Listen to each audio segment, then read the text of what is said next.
Hello, good morning दोस्तों। कैसे हो आप लोग सभी? आई होप आप लोग अच्छे होंगे, पढ़ाई कर रहे होंगे, मजे है।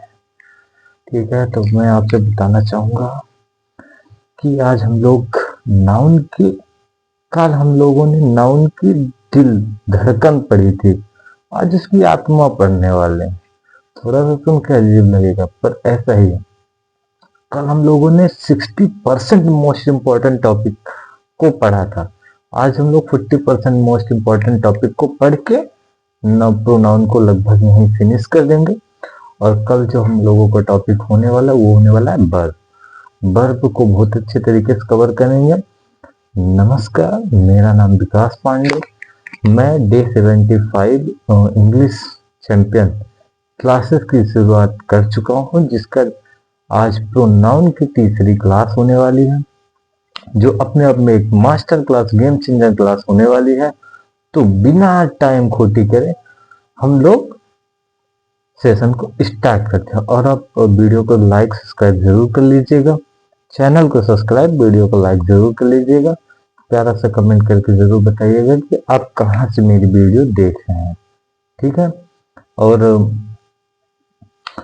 हम लोगों ने कल लगभग कौन सा प्रोनाउन में हम लोगों ने कल कंप्लीट किया था?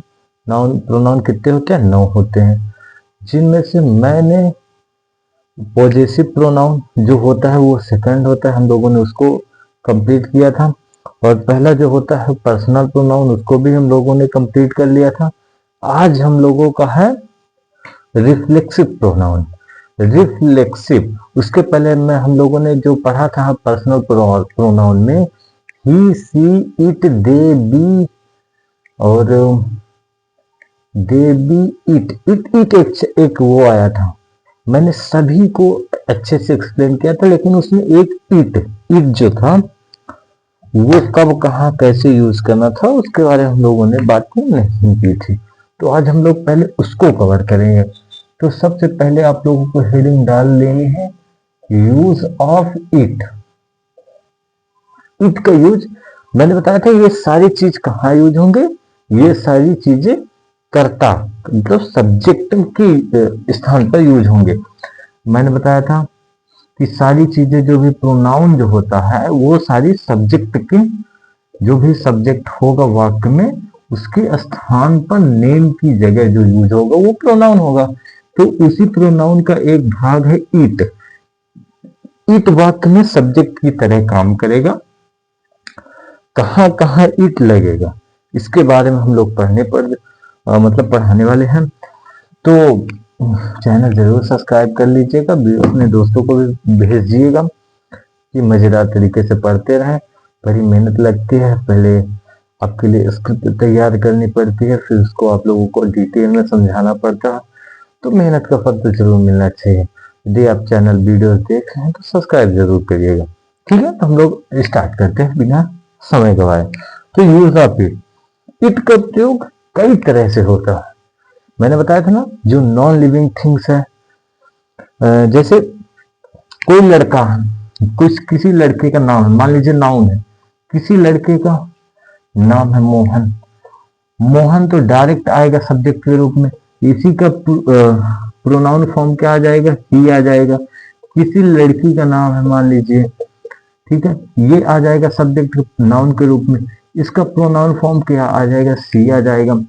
और जैसे ही, सी, अब इट, दे, जैसे हम लोगों ने कहा वे मतलब बहुत सारे लोग हैं। जैसे अगर राम एंड श्याम, ये दोनों कर्ता एक साथ भी आ सकते हैं। इनका फॉर्म क्या हो सकता है? दे के रूप में यूज हो जाएगा। ठीक है, दे के रूप में यूज हो सकता है। और जैसे मैं कहूं मैं मतलब विकास एंड ये, तो अगर मैं अपनी बात करूंगा तो ये बी के रूप में भी आ सकता है। कैसा आ जाएगा? बी के रूप में भी आ जाएगा। तो ही, सी, दे, मोहन, राम एंड श्याम, ये तो हो गया। इसमें बचा क्या? इसमें एक ही बच जाता है जिसको हम लोग बोलते हैं इट। पर्सनल प्रोनाउन कितने होते हैं हम लोगों ने देखा भी था ना, कितने होते हैं? आई, मैं, मेरी जगह, इसकी जगह अगर यही बात बोलेगा तो आई भी आ सकता है, लेकिन कोई दूसरा अगर बोलेगा तो मोहन की जगह ही आ जाएगा। जैसे वह जाता है, मोहन जाता है, मोहन सीधा सा मोहन जाता है। ठीक है, अगर मोहन ही बोल रहा होगा कि मैं जाता, मोहन अगर खुद को डिफाइन करना चाहेगा तो क्या बोलेगा, मैं जाता हूं। यदि कोई दूसरा बोलेगा मोहन जा रहा है तो वह यह भी बोल सकता है कि वह जा रहा।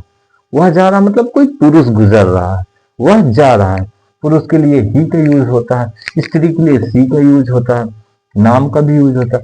तो इसमें जितने भी पर्सनल प्रोनाउन हुए थे उनमें उनमें से एक बच गया था इट। देखो आज हम इट के बारे में पढ़ने वाले हैं कि इट कहाँ कहाँ यूज होता है। तो इट कहाँ कहाँ यूज होता है, इट ऐसी जगह यूज होगा जो नॉन लिविंग थिंग्स होगी, जो जिसका नॉन लिविंग थिंग्स निर्जीव वस्तुएं होंगी, या फिर जैसे ना तो हम लोग उसका जेंडर डिफाइन कर पाएंगे, ये पुल्लिंग है कि स्त्रीलिंग है, तो वहां पास इट हमें आके बचाएगा। ईट आके जैसे किसी को समय बतानी है तो वहां पास ईट आके हमें बचाएगा, मौसम है तो ईट बचाएगा। ठीक है, तो ऐसी चीजें होंगी, एक एक के बारे में हम लोग पढ़ेंगे। तो सबसे पहले पहला यूज ऑफ इट। इट सबसे पहले जैसे किसी वस्तु, अगर वस्तुओं के लिए सबसे पहले वस्तुओं के लिए इट का यूज होता है। अब कैसे होता है ये भी एग्जांपल देख लेते हैं, कैसे होगा। जैसे अगर मैं कहूं यह मेरी बुक है, जैसे बुक के बारे में लिख रहे हैं, बुक एक वस्तु हो गई, बुक के बारे में लिख रहे हैं, दिस इज अ बुक, यह एक पुस्तक है। अब इसके बारे में जब बुक है, बुक के बारे में लिख रहे हैं, दिस इज अ बुक। अब इसके बारे में जब लिखेंगे तो हम लोग बार बार बुक तो लिखेंगे नहीं, तो क्या लिखेंगे, इसके इसके जगह पर हम लोगों को क्या लगाना पड़ेगा, प्रोनाउन इट लगाना पड़ेगा। इट इज न्यू, मतलब यह एक पुस्तक है, यह नई पुस्तक है, यह नई है, यह एक पुस्तक है और यह नई है। और जैसे अगर एक और एग्जांपल लूं तो एक वस्तु है ना, एक वस्तु जैसे mobile, I bought a phone, mobile भी एक वस्तु है। अब मोबाइल के बारे में लिखना है, मोबाइल बार बार तो लिख नहीं सकते, तो प्रोनाउन इसीलिए आता है कि बार बार नाम रिपीट ना हो। तो इट का यहाँ पास ना तो स्त्रीलिंग है, ना तो पुल्लिंग, ना तो ही सी इट दे बी, कुछ भी नहीं लगेगा, इट लगेगा। ना तो ही सी दे बी ऐसा कुछ लगेगा नहीं प्रोनाउन, तो यहाँ पास क्या आके बचाएगा, हम लोगों को इट आके बचाएगा। जैसे मैं अगर लिखना चाहूं या मैंने एक फोन खरीदा, मैंने एक फोन कर मतलब सॉरी दिस हो गया यहाँ पास, हाँ ठीक है, मान लीजिए आई लिखा है, कोई दिक्कत नहीं। I bought a phone, GST, I bought a mobile. अब मोबाइल के बारे में हम लोगों को बताना है तो क्या हो जाएगा, मतलब सॉरी ही तो होगा नहीं, it is expensive, it is expensive मतलब ये महंगा है, थोड़ा सा मूल्यवान है, एक्सपेंसिव मतलब थोड़ा सा महंगा है। तो मोबाइल के बारे में क्या बता रहा है, एक्सपेंसिव। बुक के बारे में क्या बता रहा है, न्यू है। तो कौन बता रहा है, ईट बता रहा है। ये कौन बता रहा है, ईट, ईट की जगह यूज हुआ, मतलब मोबाइल की जगह वस्तु की जगह यूज हुआ। और दूसरा हम लोग कहाँ यूज कर सकते हैं, जानवरों के लिए। जानवरों के लिए जब लिंग पता ना हो, कब यूज करना है, जब लिंग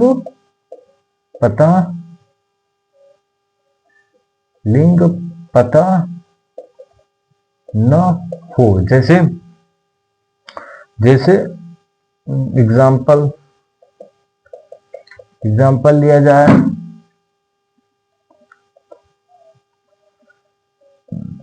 ए डॉग इज बार्किंग एक कुत्ता भौंक रहा है। बार्किंग यानी क्या होता है? भौंकना होता है। अब कैसा भौंकेगा? तो कुत्ता, मैं आगे पूरा लिख दे रहा हूं फिर समझाता हूं। इट इज लाउड, लाउड, ठीक है। तब इट का यूज यहाँ पास क्यों हुआ? क्यों हुआ? यहाँ पास सोचो, डॉग यानी क्या होता है? कुत्ता। अब कुत्ता या तो कुत्ता भी हो सकता है, मतलब कुत्ता कुत्ता ही होगा, या तो स्त्रीलिंग में भी हो सकता है। स्त्रीलिंग में उसको क्या बोलते हैं? बिच, बिच यानी कुतिया। और एक वैसा कुत्ता मतलब मेल डॉग भी हो सकता है, एक फीमेल डॉग भी हो सकती है, मेल डॉग और फीमेल डॉग। लेकिन यहाँ पास डॉग शब्द का यूज हुआ है तो हम लोगों को पता नहीं है कि कौन सी मतलब कौन सा है। या तो अगर यहाँ पास लिखा होता ए मेल डॉग इज बार्किंग तो यहाँ पास क्या हो जाता है? He is loud, he is loud मतलब वह तेजी से भौंक रहा है, ठीक है। अब एक और एग्जांपल जैसे लिया जाए तो एक जैसे ए लायन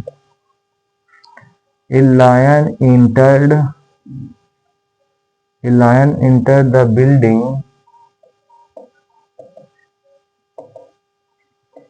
but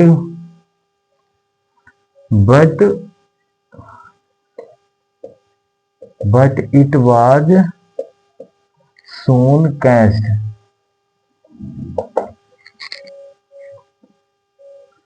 जैसे एक शेर, या तो अब शेर है, शेर मेल भी हो सकती है फीमेल भी हो सकती है, यहाँ पास दिखाया तो नहीं गया है। A lion enter the building, एक शेर एक बिल्डिंग में इंटर करता मतलब घुसता है, लेकिन वह जल्दी पकड़ा जाता। तो यहाँ पास इट जो है वो इसकी वजह से यहाँ पास क्या आया है? इट आया। अगर यहाँ पास a male lion enter the building but तो यहाँ पास ही आ जाता, ठीक है। मेल के लिए क्या यूज होता है? ही यूज होता है। नाम के बाद क्या यूज होता है? उसको डिफाइन करने के लिए ही यूज होता है, ठीक है। तो इसलिए आता है। अब तीसरा जो होगा, अब तीसरा किस तरह से हम लोग इसका यूज करते हैं? तो तीसरा अपने ही जैसे हम जैसे लोग, हम जैसा ही छोटा बच्चा होगा तो हम लोग छोटे बच्चों के लिए,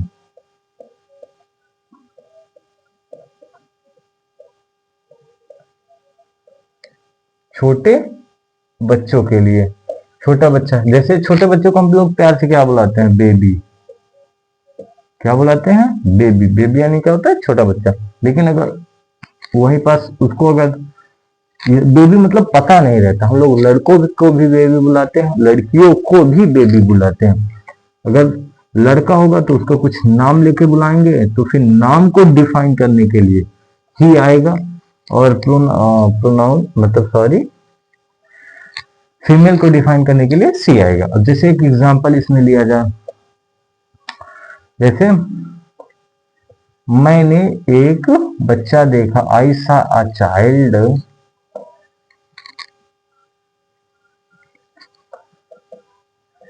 इट वॉज क्राइंग। मैंने एक बच्चा देखा वह रो रहा था। मैंने एक बच्चा देखा वह रो रहा था।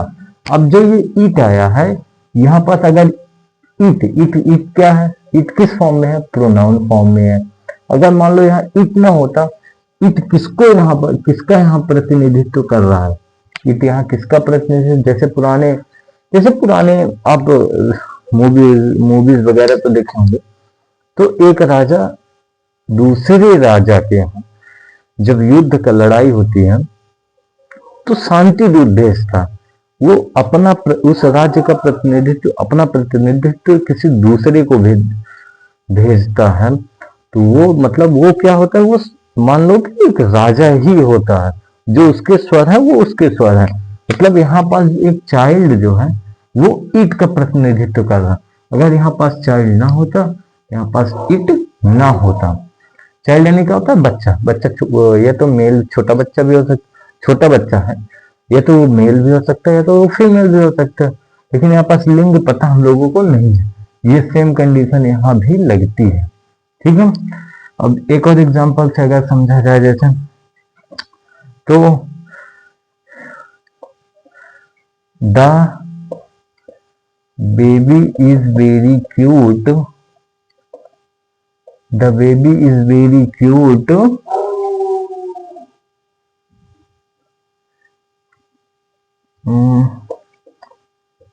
His name is Kailash. अब समझिए यहाँ पास पॉइंट ऑफ व्यू क्या है, ठीक है।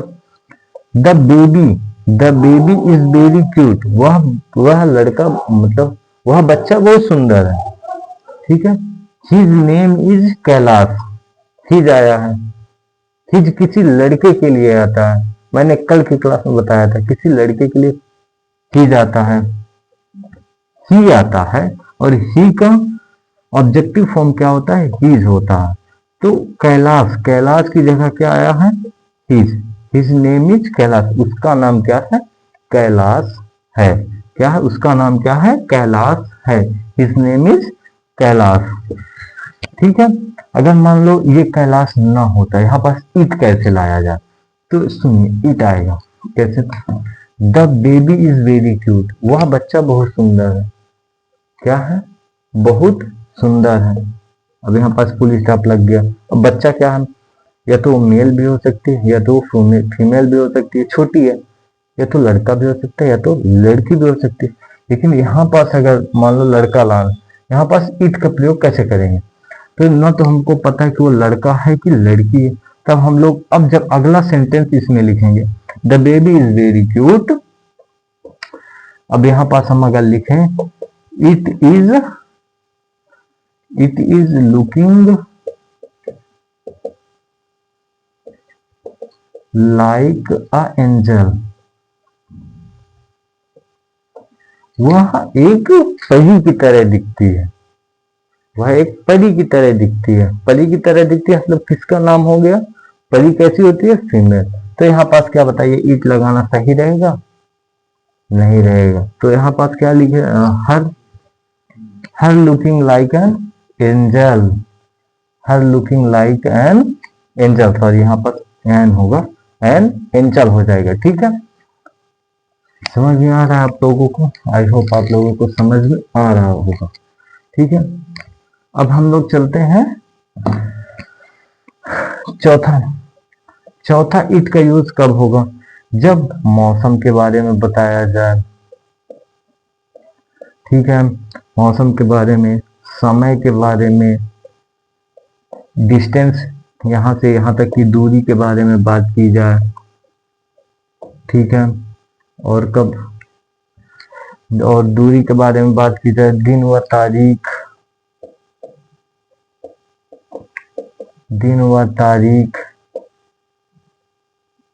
या कंडीशन हालात की बात की जाए, तो वहां पास क्या होता है, इट का यूज होता है। कैसे, एग्जाम्पल आप देखिए, it is raining, RANI, it is raining, वर्षा हो रही है, क्या हो रही है, मौसम, वर्षा हो रही है। अब वर्षा तो पता नहीं, यहाँ ही सी इट, मतलब इट छोड़ के यहाँ ही सी दे बी, किसी का नाम तो लगा नहीं सकते। अब वर्षा हो रही है तो इसके लिए क्या यूज होगा, इट। जैसे समय, समय के लिए इट इज 5 o'clock, 5 o'clock, 5 बज रहे हैं। अब 5 बजने के लिए यहाँ कुछ तो दिखा नहीं सकते, किसी का नाम तो लगा नहीं सकते, किसी का नाम वाम तो लगा नहीं सकते हैं, ठीक है। तो ऐसे टाइम में क्या यूज होता है, इट का यूज होता है। अब हम लोग चलते हैं रिफ्लेक्सिव प्रोनाउन में, ठीक है। रिफ्लेक्सिव जो प्रोनाउन का थर्ड पार्ट है, बस इतने तरीकों से इट का यूज होता है। कहाँ यूज होता है, सब्जेक्ट के रूप में यूज होगा, कर्ता के रूप में। जैसे रिफ्लेक्सिव प्रोनाउन हम लोग चलते हैं, थोड़ा सा हम लोगों को मार्कर चेंज कर लेनी चाहिए।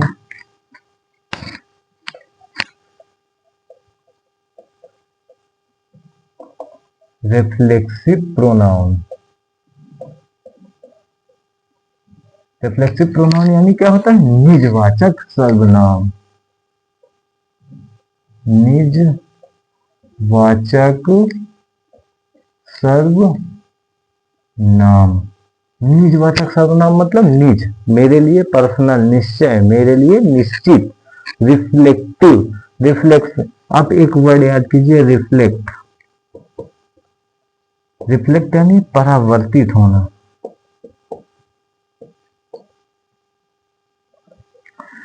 REFLECT, ठीक है। रिफ्लेक्ट यानी क्या होता है? परावर्तित। अब जैसे आप शीशा लेके देखेंगे तो जो चेहरा आपको उसमें दिखेगा वो क्या होगा? खुद आप ही होंगे ना। वो रिफ्लेक्ट हो रहा है आपकी तरफ। क्या हो रहा है? रिफ्लेक्ट हो रहा है। क्या हो रहा है? रिफ्लेक्ट हो रहा है, रिफ्लेक्टिव। तो मतलब जैसे ऐसे भी वाक्य बनते हैं, उसने खुद को चोट पहुंचाई। उसने खुद को चोट पहुंचाई मतलब खुद व्यक्ति वाक्य में दो बार आ रहा है। उसने खुद को, उसने खुद को, तो उसने की मीनिंग बन जाएगी, ठीक है। लेकिन खुद की मीनिंग, खुद को मीनिंग कैसे बनेगी? वही रूल रिफ्लेक्टिव प्रोनाउन, मतलब खुद को वाक्य में दो तरह से डिनोट किया जाता है। कैसे कैसे, वो ये सिखाएगा। अगर आप वाक्य में दो बार आ रहे हैं तो कैसे कैसे दोनों बार मीनिंग बनेगी। एक बार तो बन जाएगी I, we, you, they, he, she, it, या किसी का नाम। इट तो नहीं बनेगी, बन जाएगी। इट या किसी का नाम, ये बन जाएगा, ठीक है। तो हम लोग पहले इसका वो लिख लेते हैं, डिफाइन, ठीक है। डिफाइन क्या होगा?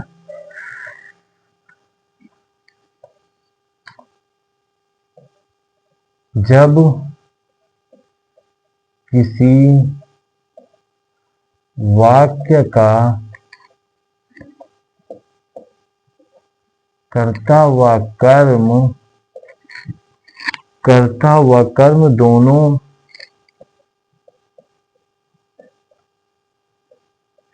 एक ही व्यक्ति या वस्तु हो, एक ही व्यक्ति या वस्तु हो, तब हमें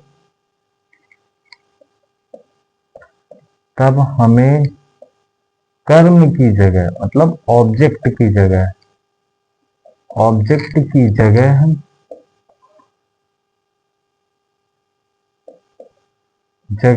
निजवाचक सर्वनाम का प्रयोग करना चाहिए।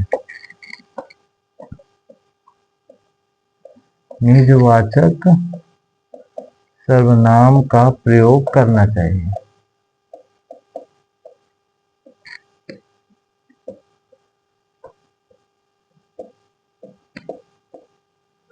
ठीक है। अब मैंने आपको बताया कि जो कार्य को करने वाला होगा वो सब्जेक्ट। जैसे मैं एक एग्जांपल लिखा हूं, एक एग्जांपल बहुत जरूरी है। उसके पहले आप लोग ये देखिए कि वाक्य कैसे बनेगा। जो लोग हम लोग बोल रहे हैं, एक पूर्ण सेंटेंस कैसे हो। पूर्ण सेंटेंस के लिए वाक्य में होना चाहिए सब्जेक्ट, वर्ब, प्लस क्या होना चाहिए? ऑब्जेक्ट। सब्जेक्ट क्या होता है? जो वाक्य में कुछ भी हो रहा हो उसको कर रहा होता। सब्जेक्ट मतलब कर्ता, कर्ता मतलब करने वाला, वाक्य में जो कुछ भी हो रहा होगा उसको करेगा। वर्ब, मतलब क्या होती है? क्रिया। क्रिया मतलब जो क्रियाकलाप उसमें होगी, वो ये समय बताएगा, एक्शन बताएगा कि किस टाइम हुआ, हो चुकी है या हो रहा है। क्रिया जो कुछ कार्य हो रहा हो। ऑब्जेक्ट जिसके लिए हो रहा होगा, ऑब्जेक्ट यानी क्या होता है? कर्म जिसके लिए हो रहा होगा, जिसके लिए, ठीक है। तो मैंने एक वाक्य लिखा,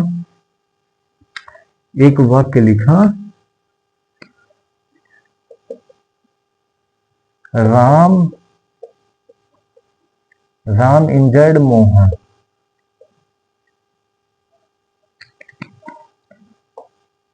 राम ने मोहन को चोटिल किया, राम ने मोहन को चोटिल किया, राम ने मोहन को चोटिल किया।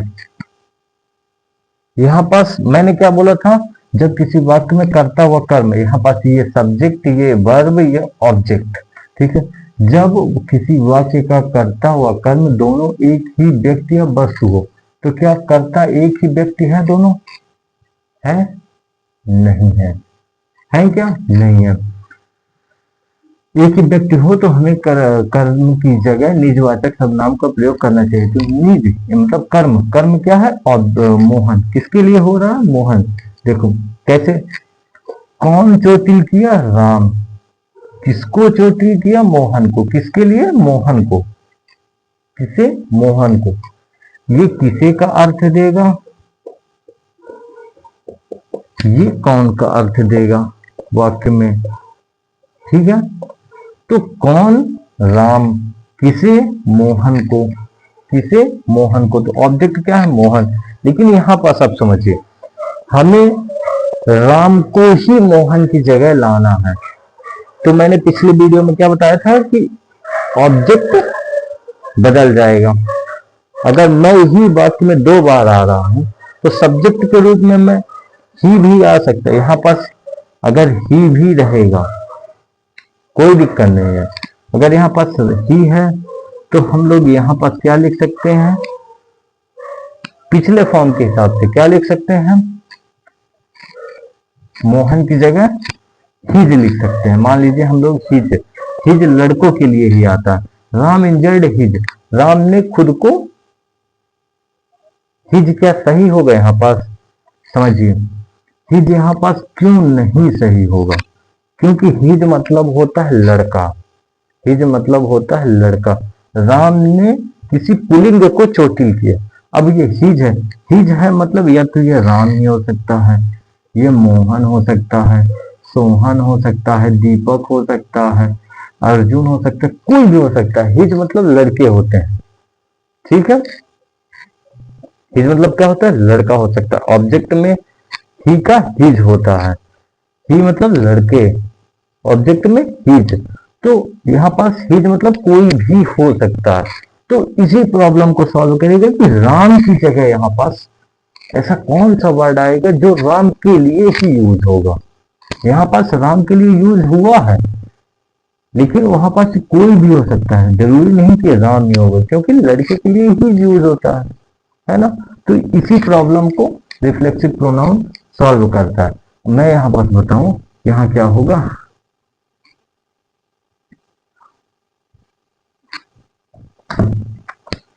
यहां पास क्या होगा? Himself. Ram injured himself, Ram ने खुद को चोट पहुंचाई। क्या होगा? हिमसेल्फ होगा। अब कैसे होगा ये मैं आपको करके दिखाने वाला हूं। सॉरी, तो मैं ये सारा चीज मिटा दे रहा हूं। मैंने बताया ना कि पर्सनल प्रोनाउन में सब्जेक्ट कितने तरीके के होते हैं, इनके अलावा कोई काम ही नहीं करेगा। जैसे आई के अलावा कोई काम करेगा? बिल्कुल नहीं करेगा। वी के अलावा कोई नहीं करेगा। दे के अलावा कोई नहीं करेगा। ही के अलावा कोई नहीं। सी के अलावा कोई नहीं। इट के अलावा कोई नहीं करेगा। ठीक है। आई बी और एक और है, एक और है यू, यू भी करेगा। ठीक है। I we you they he she it, I we you they he she it. ठीक है। अब देखिए सब्जेक्ट, ये सारे कैसे फॉर्म है? ये सब्जेक्टेड फॉर्म है। ये मैंने कल भी बताया था, ये सब्जेक्टेड फॉर्म। यहाँ पास अब हम लोगों को इनका सबका ऑब्जेक्ट, खुद के लिए ऑब्जेक्ट क्या होगा? जैसे आई मैं कर रहा हूं, बी हम कर रहे हैं, दे वे कर रहे हैं, ई कोई लड़का कर रहा है, सी कोई लड़की कर रही होगी, इट तो नॉन लिविंग थिंग के लिए आएगा, यू तुम कर रहे हो। मतलब इसके अलावा और कोई काम कर ही नहीं सकता। तो सब्जेक्ट में इतने सारे आएंगे। तो ये क्या हुआ? सब्जेक्ट। खुद के लिए क्या बनेगा इनका ऑब्जेक्ट फॉर्म? खुद के लिए ऑब्जेक्ट, ऑब्जेक्ट प्रोनाउन क्या बनेगा, ऑब्जेक्ट प्रोनाउन आई का क्या बन जाएगा, वी का क्या बनेगा, दे का क्या बनेगा, शी का क्या बनेगा, सी का क्या बनेगा, इट का क्या बनेगा, यू का क्या बनेगा। ठीक है, ये सोचने वाली बात है। तो आई का क्या बनेगा, आई का माई सेल्फ, वी का क्या बनेगा, वी का आवर सेल्फ, सॉरी वी का आवर सेल्फ नहीं बनेगा, आवर सेल्फ बनेगा। सिंगुलर जो होता है वो सेल्फ बनाता है, और प्लूरल जो होगा वो सेल्फ से बनाएगा। ठीक है, प्लूरल फॉर्म सेल्फ बनाता है। यहाँ पर सिंगुलर कौन है, ये सिंगुलर है, ये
सॉरी थोड़ा माइक बंद हो गया था।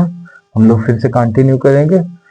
तो नेक्स्ट एग्जांपल लेता हूं मैं, तुम खुद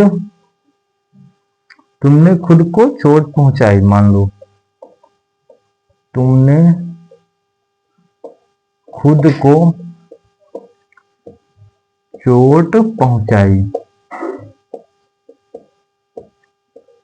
ठीक है। अब तुम के लिए क्या यूज होता है, यू क्या बन गया, यू। हर्ट यानी क्या होता है, चोट पहुंचाना। खुद के लिए क्या ऑब्जेक्ट में आ जाएगा, खुद को। किसे, खुद को। अभी मैंने बताया था ना, सब्जेक्ट कैसे पहचानते हैं, ऑब्जेक्ट कैसे पहचान। कौन खुद को चोट पहुंचाई, तुमने का जवाब क्या आया, यू, सब्जेक्ट आ गया। तुमने किसे चोट पहुंचाई, खुद को, ये क्या बन गया, ऑब्जेक्ट। अब यू को ऑब्जेक्ट फॉर्म क्या है, योर सेल्फ भी है, योर सेल्फ भी है, योर सेल्फ से, ये प्लूरल के लिए है, ये सिंगुलर के लिए है। तुमने खुद को चोट पहुंचाई मतलब तुम अकेले खुद ही हो, अकेले अपनी बात कर रहे हो, तो you hurt yourself, you hurt yourself. इस तरह से ये सारे काम करते हैं, ठीक है। और एग्जांपल लेना चाहेंगे आप, उसने खुद को चोट पहुंचाई,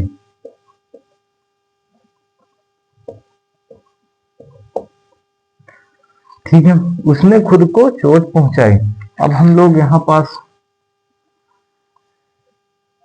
लड़का भी हो सकता है, लड़की भी हो सकती है, यहाँ दोनों भी हो सकते हैं, तो हम लोग इसको लड़की की तरह से ट्रीट करते हैं।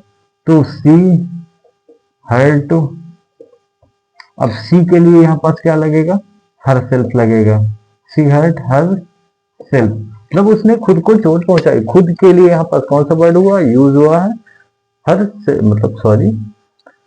सेल्फ यूज हुआ है, ठीक है। तो इसी तरह हम लोग कंटिन्यू करेंगे। आज की क्लास हम इतने पे रोकना चाहेंगे। ऐसे ही प्रोनाउन बस छोटे मोटे थोड़ा सा बहुत बचे जो प्रश्नवाचक है, व्हाट, गो, व्हेन, इस तरह के, जो नॉर्मल मैंने फर्स्ट डे पर ही हिंदी लिखवा दी थी, तो जो जैसा यूज होगा मैं उस तरह से आगे बताता चलूंगा। प्रोनाउन का क्लास यहीं से खत्म होता है। हम लोग कल से नए टॉपिक के साथ शुरुआत करेंगे। वर्ब क्या होती है, वर्ब के कितने फॉर्म होते हैं, कहाँ कैसे कैसे यूज होती है। देखिए सब्जेक्ट एक, उसको बनने में कौन कौन सा लगता है सेंटेंस को, सब्जेक्ट, वर्ब और ऑब्जेक्ट। तो सब्जेक्ट में जो यूज होता है वो तो नाउन या तो प्रोनाउन, नाउन भी हम लोगों ने खत्म किया, प्रोनाउन भी खत्म किया।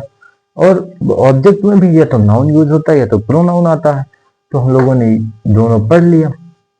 अब जो वर्ब बच रहा है, वर्ब करीब 5 से 6 दिन की क्लास होने वाली है। जो वर्ब अच्छे तरीके से पढ़ लेगा तो ट्रांसलेशन में आप लोगों को बहुत मदद मिलने वाली है, ठीक है। तो हम लोग आशा चाहेंगे आप लोगों को समझ में आया होगा। प्यारी सी कमेंट करके जरूर बताइएगा क्लास कैसी लगी। तो take care, bye bye, thank you, Ram Ram.